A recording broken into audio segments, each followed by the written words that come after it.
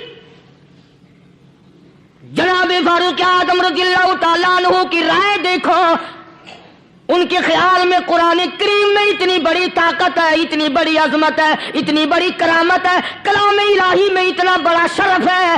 اعلان کر دیا، فرمایا اپنے کرنل کو ساری فوج کو، لشکر کو اکٹھا کر کے قرآن کریم کی فلاں فلاں آیت سنا دے،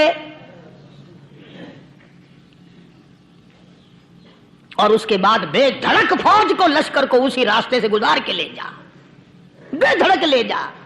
ہائے کبھی قرآن کی 2 آیتوں سے کام بن جاتا تھا، اب سارے قرآن سے میرا تیرا کام نہیں بنتا۔ قصور قرآن کا نہیں ہے، یہ میرا تیرا ہے۔ یہ تو اتنی وفادار کلام ہے، اتنی پاک کلام ہے، خدا کی قسم ہزاروں رجسٹروں کے گتے، ہزاروں چائے کے ڈبے، ہزاروں مٹھائی کے ڈبے، لاکھوں کروڑوں دوائیوں کے ڈبے گندے نالوں پہ، کوڑیوں پہ، روڑیوں پہ پڑے ہیں، اور جس گتے نے قرآن کے ساتھ یاری لگا لی، خدا کی قسم کوئی آدمی بغیر وضو اس گتے کو بھی ہاتھ نہیں لگا سکتا۔ ہزاروں نہیں، لاکھوں کپڑے مارکیٹ میں پڑے، پر جس کپڑے نے قرآن سے یاری لگا لی، جو کپڑا جزدان بن کر قرآن پہ چڑھ گیا، لوگ اس کو بھی چومتے ہیں، اور چومنا چاہیے۔ یارو کپڑے نے قرآن سے یاری لگائی تو کپڑا عظمت والا بن گیا، گتے نے یاری لگا لی تو گتا بن گیا۔ ہزاروں قسم کے کاغذات روزانہ ذلیل ہوتے پھرتے ہیں، جس کاغذ پہ قرآن لکھا گیا وہ عظمت پا گیا، جس سیاہی سے قرآن لکھا گیا وہ سیاہی عظمت والی بن گئی۔ ارے اگر مسلمان قرآن کو اپنے اندر پیدا کر لے، اس کی عظمت کو بسا لے، اس کو اپنا لاہ عمل بنا لے، اس کو اپنے سر پہ رکھ لے، تو کیا یہ بندہ قرآن کے ساتھ وفاداری کرے تو قرآن کیا خیال ہے قرآن بے وفائی کر دے گا؟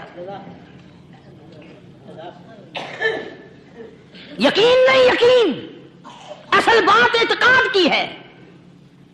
یقین کا تو یہ عالم بنا ہوا ہے کہ اگر کوئی چوری کا معاملہ ہو جائے اور کسی پر شبہ ہو، اگر اسے کہو کہ قرآن اٹھا دے تو دیر نہیں لگائے گا، اور اگر کہے کہ فلانی خانگاہ کا کنڈا مار دیا، کہ یہ کام میں نہیں کرتا۔ خانگاہ کے کنڈے پہ ایمان ہے، قرآن پہ ایمان نہیں۔ اس پر یقین ہے کہ پیر اندھا کر دے گا، اور یہاں یقین نہیں کہ جس خدا نے پیدا کیا اگر میں نے جھوٹا قرآن اٹھایا تو وہ برباد کر دے گا۔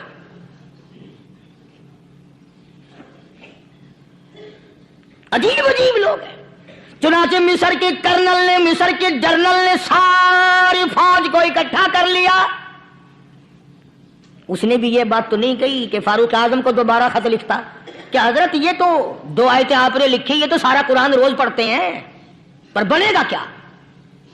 جیسے فاروق اعظم کا یقین تھا، فاروق اعظم کی فوج کے کرنل کا بھی یقین ہے، فاروق اعظم کے فوج کے جنرل کا بھی یقین ہے۔ اس نے ساری فوج کو اکٹھا کیا، لشکر کو جمع کیا، اور اس کے بعد کہنے لگا قل للمؤمنین یغضوا من ابصارکم ویحفظوا فروجہم ذالک ازکی لہم ان اللہ خبیر بما یصنعون۔ او لوگو، خدا تمہیں کہتا ہے اپنی آنکھوں کی حفاظت کرو، اگر تمہاری نظریں غلط جگہ پڑی اپنی عزت کی حفاظت کرو، اپنی آبرو کی حفاظت کرو، اگر غلط نظریں پڑی، غلط استعمال ہوئی، ان اللہ خبیر بما یصنعون،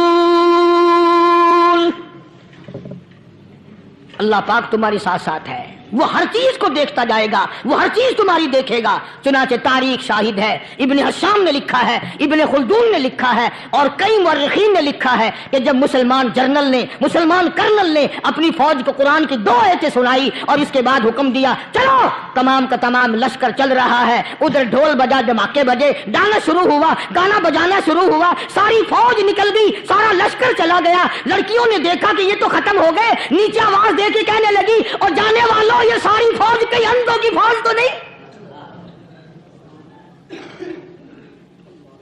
یہ حسن کا نظارہ اور یہ ڈانس اور یہ آواز، ہم ناچ ناچ کے تھک گئی، کوئی سر نہیں اٹھاتا۔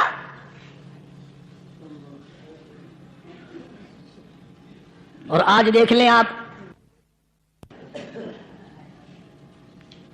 ہر گھر کے اوپر وہ لگا ہوا ہے ایریل، لعنت کا ایریل لگا ہوا ہے، لعنت کا ایریل۔ حاجیو تم کیا کہتے ہو کہ ہمارے گھر کا اس میں کیا بگڑے گا؟ خدا کی قسم وہ بگڑتا ہے، وہ دیمک لگتی ہے، وہ تباہی پھرتی ہے، تمہیں پتہ بھی نہیں چلتا۔ تم نے کیا سوچ رکھا ہے؟ مسلمان کرنل کے حکم پہ ساری فوج نکل گئی، ناچنے والی گانے والی لڑکیاں عیسائیوں کی حیران ہیں، کیا ہوا؟ لاکھوں کی تعداد میں فوج گزر گئی، کوئی نگاہ اٹھا کے نہیں دیکھتا۔ ایک مسلمان سپاہی گزرتا گزرتا نیچی نظریں کیے کیے کہنے لگا سر کیسے اٹھائے، نگاہ کیسے کوئی اٹھائے گا؟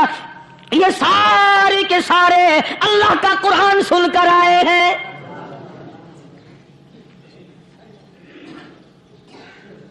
کیسے کوئی نگاہ اٹھائے گا؟ کیسے کوئی سر کو اٹھائے گا؟ یہ سارے کے سارے اللہ کا قرآن سن کر آئے ہیں۔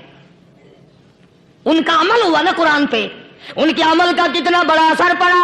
مورخین نے لکھا، ابن حشام لکھتا ہے عیسائی لڑکیوں نے چھلانگیں لگا دی، کوٹھی سے نیچے آ گئی، کہنے لگی عام مسلمانوں وہ قرآن ہمیں بھی سنا کے جاؤ جس میں اتنی اسپرٹ ہے، اتنی طاقت ہے، جو حسن کے نظارے سے روک دے، جو گانے بجانے سے روک دے۔ یہ تو آدمی کے دل کا سکون ہے، نہ گانا سنتے ہو نہ حسن کا نظارہ کرتے ہو، جاتے والے یوں نہ جاؤ، ہمیں بھی وہ قرآن سنا کے جاؤ۔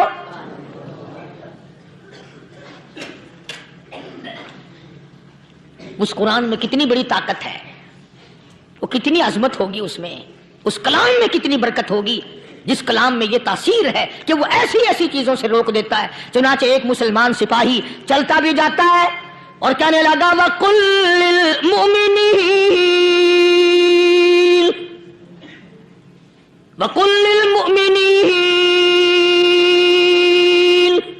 قرآن کی آیت پڑھ کے سنائی۔ سینکڑوں نہیں بے شمار لڑکیاں ایک مسلمان کی زبان سے اللہ کا قرآن سن کے کہنے لگی اور جانے والوں چھوڑ کے نہ جاؤ، ہمیں بھی کلمہ پڑھاؤ۔ جتنی بھی وہ ناچنے گانے والی تھی تمام کی تمام کلمہ پڑھ کر مسلمان بن گئی، اور مورخین نے لکھا ہے آخری دم تک قرآن کی شیدائی اور دیوانی بن کے گزری ہیں۔ پھر وہ لڑکیاں جو رات دن حسن و جمال کا پیکر بنی رہتی تھی، علماء نے لکھا ہے جب موت آئی ایک ایک کے بدن میں کپڑے لباس میں موت آئی تو 50-50 ٹاکی لگی ہوئی تھی۔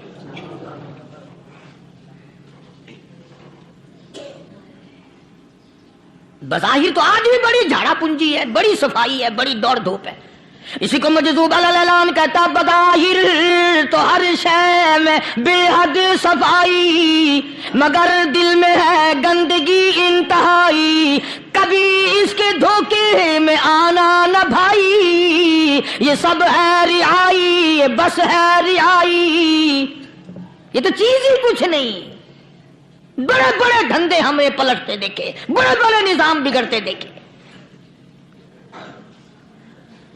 محمد عربی صلی اللہ تعالی علیہ وسلم کے دربار میں بڑے بڑے لوگ آتے تھے، اللہ غنی نگاہ نبوت نے جس کو رنگ دیا سبحان اللہ، پھر قیمت بن گیا، وہ اسلام کی دولت سے پیچھے نہ ہٹا، کوئی پیچھا پھر کے دیکھا ہی نہیں کہ ہم کیا کر رہے ہیں۔ ایک لذت تھی، ایک کیف تھا، ایک سرور تھا صحابہ کرام کو۔ کہاں سے وہ چیز ہم لائیں، کیسے ہم میں وہ چیز پیدا ہوگی؟ جنگ بدر ہوا، بڑی بہترین بات ہے، توجہ لکھ کے لے جاؤ، انشاءاللہ قبروں میں دعائیں دو گے۔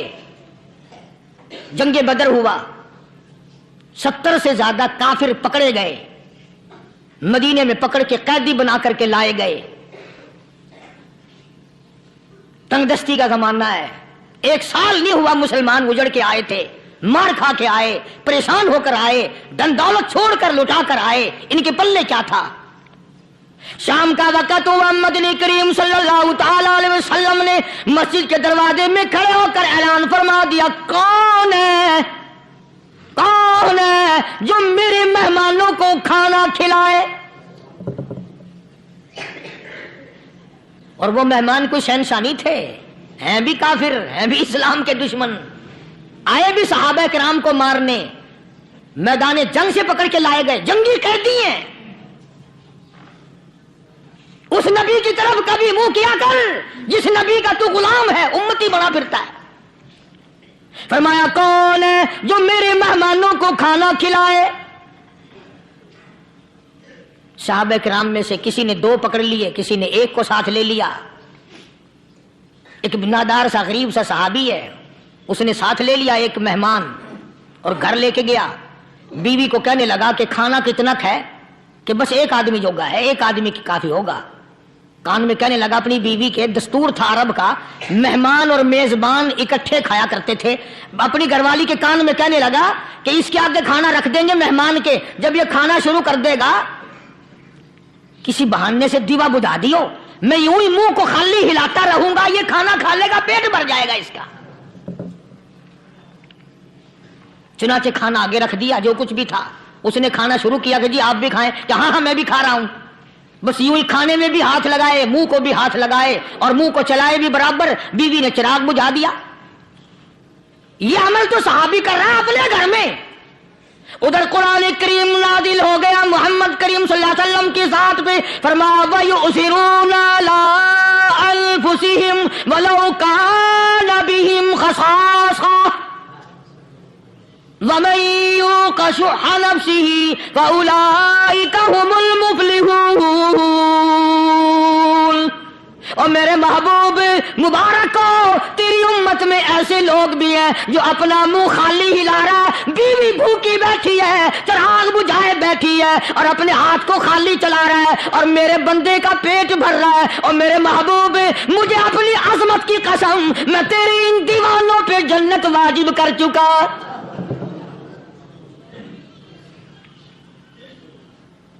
اب حضور صلی اللہ علیہ وسلم نے تو ان کو نہیں سکھایا تھا کہ تو جا کے ایسا کرنا، قدرتی مزاج ایسا بنا دیا تھا۔ ایک اور موقع آیا مدینے پاک میں، جنگی قیدی اور جگہ سے اسی طرح سے آئے۔ ایک صحابی ایک اور آدمی کو، جنگی قیدی کو کافر میں گھر لے گیا۔ بیوی کہنے لگی کہ 1 ہی آدمی کا کھانا ہے بس۔ انہوں نے کہا اس کو دے دو۔ وہ کافر جنگی قیدی کہنے لگا جی آپ بھی کھائیں، کہنے لگا بھی بات ہے صاف، 1 آدمی کا کھانا ہے، تو کھانا کھا، میں درخت کے پتے چبا لیتا ہوں۔ وہ کہنے لگا میں کھاؤں گا پتے۔ انہوں نے کہا تو رئیس آدمی ہے مکے کا، میں پرانا غریب ہوں، مجھے پتے چبانے کی عادت ہے، تیرے پیٹ میں درد نہ ہو جائے، میں عادی ہوں پتے چبانے کا۔ اس نے پتے چبا لیے۔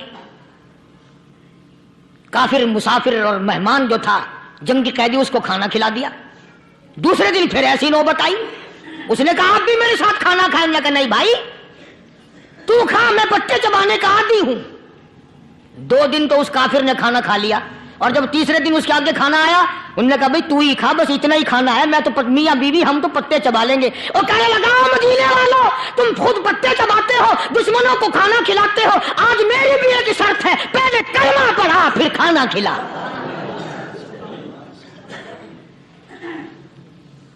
آج میری بھی ایک شرط ہے۔ 2 دن کے عمل نے کفر کو مٹا دیا، اسلام چمک گیا۔ 2 دن کے عمل نے، میرا تیرا 60 سال کا عمل ہے، کبھی کسی کافر کو مسلمان بنایا؟ الٹے ہی کام، ہر غلط، ہر معاملہ الٹا ہی ہے۔ ہر آدمی بیزار ہوتا ہے، یار دین تو کچھ نہیں، یار اسلام کچھ نہیں، یارو ایمان کچھ نہیں۔ اسی کو قرآن کریم نے للکار کے آواز دے کے فرما دیا لوگوں ایسی گڑبڑ نہ کرو ورنہ میں وہ خدا ہوں۔ فَأَخَذَتْكُمُ الصَّاعِقَةُ وَأَنْتُمْ تَنظُرُونَ۔ جبریل امین نے ایک چیخ ماری، ساری قوم کے جگر پھٹ گئے۔ میں وہ خدا ہوں، لا ترکضوا وارجعوا الی ما اترفتم فیہ ومساکنکم لعلکم تسألون۔ لوگ مکان چھوڑ کے بھاگتے ہیں، ماحول چھوڑ کر بھاگتے ہیں، معاشرہ چھوڑ کر کے بھاگتے ہیں۔ خدا کہتا آؤ جن مکانوں پہ تمہیں ناز تھا وہ یہ کھڑے بھاگ آ رہے۔ اسی کو قرآن کریم کہتا ہے ان الذین قالوا ربنا اللہ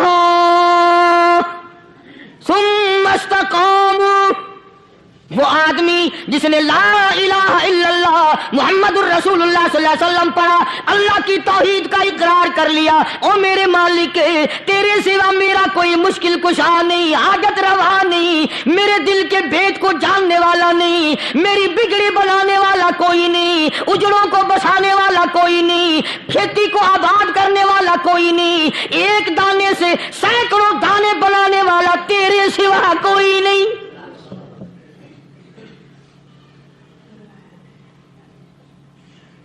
کھیتوں میں جاؤ، کبھی یہ تو سوچو کہ دنیا میں حکومتوں نے کتنے مل لگا رکھے ہیں، چینی کے، شکر کے کتنے مل ہیں، کتنے ڈیپو ہیں، پھر بھی قلت ہو جاتی ہے۔ اور یہ اللہ میاں نے کتنا میٹھا کیلے میں، سنترے میں، مالٹے میں، انگور میں، سیب میں، کبھی یہ بھی سنا کہ اللہ میاں کا شوگر مل فلاں علاقے میں لگا ہوا ہے؟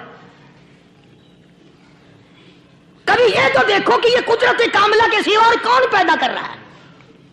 فرمایا جس نے اللہ کی توحید کا اقرار کر لیا، محمد عربی صلی اللہ علیہ وسلم کی ختم نبوت کا اقرار کر لیا، خدا کے بعد خدا کوئی نہیں، مصطفیٰ کے بعد نبی کوئی نہیں۔ پھر قرآن نے شرط لگائی ثم استقاموا، پھر اس پر جمع رہے، ڈٹا رہے، یوں نہیں کہ کبھی ادھر لڑک گیا کبھی ادھر لڑک گیا۔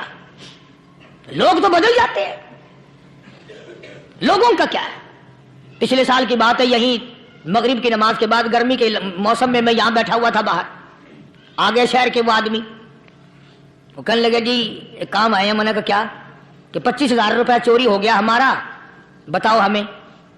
میں نے کہا بھی مجھے کیا پتا؟ انہوں نے کہا نہیں سارا شہر کہتا ہے کہ قاری نہیں بتا دیتا ہے۔ میں نے کہا اچھا یہ یوں نہیں جانے کا؟ میں نے کہا پھر آدھے لوں گا۔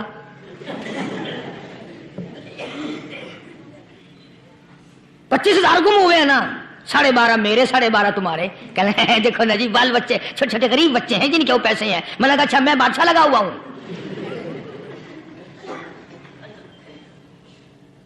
انہوں نے کہا جی سودا مہنگا۔ میں نے کہا پھر کہیں اور چلے جاؤ۔